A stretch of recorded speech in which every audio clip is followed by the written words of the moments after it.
Bon, alors le film Pékin, pour nous, on l'a trouvé en rencontrant un journaliste qui nous a suggéré un magasin bien spécial. D'après lui, le sujet n'a jamais été tourné. Alors on a mené notre petite enquête et on s'est rendu compte que c'est pas un magasin, mais bien 5 qu'il y a à Pékin. On a eu beaucoup de difficultés à faire ce film. Pourquoi? Parce que le sujet est très délicat. Les gens nous en parlaient avec beaucoup d'enthousiasme, avec beaucoup de volonté, mais lorsqu'on sortait la caméra, c'était la peur et la crainte qui s'installaient. Ça peut sembler paradoxal parce que nos images semblent un peu inoffensives, mais pourtant on a eu beaucoup de difficultés à les tourner. SRC vous propose le ciel sur mesure. La nuit s'est depuis longtemps installée sur Pékin. Le calme n'est troublé que par la présence d'un jeune homme à l'entrée d'un magasin. La pensée chinoise a toujours été pétrie de coutumes très anciennes. Aujourd'hui, les rares cimetières sont des vestiges cachés où reposent de hauts dignitaires tous morts avant 1966. À la révolution culturelle, les inhumations furent interdites faute d'espace dans les villes. Les pratiques funéraires traditionnelles jugées décadentes furent aussi défendues. Aujourd'hui, une ancienne coutume refait surface. Depuis 1982, 5 magasins à Pékin s'y consacrent exclusivement. Ils vendent les vêtements de longue vie, ces habits que l'on aimait porter pour passer dans l'autre monde.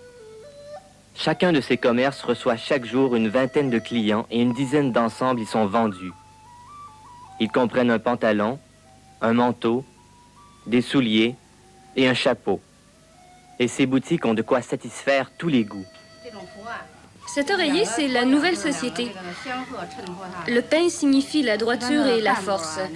Ceux qui l'utilisent sont plutôt des personnes jeunes ou des cadres du parti. Tandis que l'autre oreiller, c'est l'oreiller traditionnel.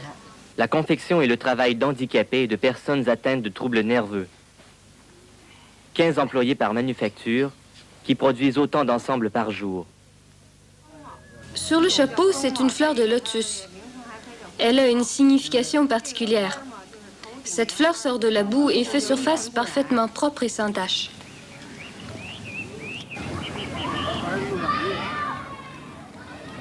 Entre les promenades, les oiseaux et la méditation, les vieux prennent le temps de choisir pour eux de précieux vêtements. Monsieur Souhait a 65 ans. Modeste ouvrier, il a réuni une centaine de yuan, ce qui lui permet aujourd'hui de s'offrir les habits tant désirés pour demain.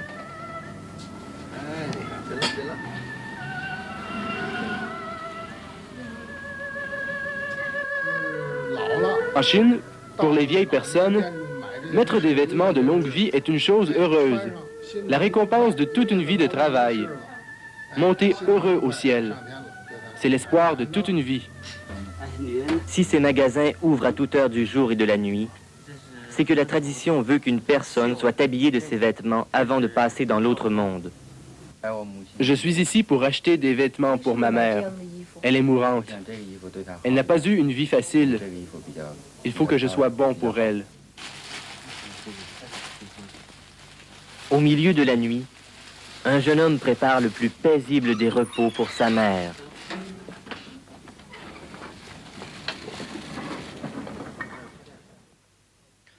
Là encore, Alain Perfit, un retour à des traditions très anciennes, déjà évoquées dans un roman quasiment universel qui avait été écrit au XVIe siècle.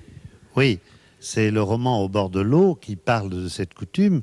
Le roman Au bord de l'eau a été écrit au XVIe siècle, mais son intrigue se passe sous les cendres autour du Xe siècle et montre comment ça se passait à ce moment-là. Déjà, on était obsédé par le passage dans l'autre monde et par la nécessité d'avoir de beaux atours pour passer dans l'autre monde. Bien, eh bien, vous avez appris quelque chose ce soir, nous aussi en tout cas grâce à vous, et nous allons maintenant vous noter, en commençant par José Sacré pour Télé Monte Carlo.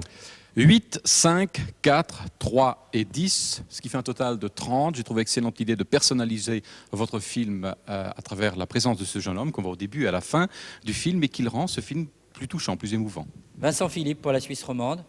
Oui, j'ai été très intéressé par ce sujet. Je ne sais pas, j'aurais aimé savoir comment les Chinois accompagnent psychologiquement leurs mourants. Mais en tout cas, ce cérémonial m'a paru valoir bien de certaines de nos chambres d'hôpital un peu neutres, un peu tristes. J'ai donné comme note 8, 4, 4, 4 et 8, ce qui fait un total de 28. Sophie Eke pour RTL Télévision. Moi, je suis restée un petit peu sur ma faim. 6, 4, 5, 4, 7 pour un total de 26. Et Bruno Albin pour Antenne 2. 8, 4, 4, 4, 8, 28. Pour un total de 112 points.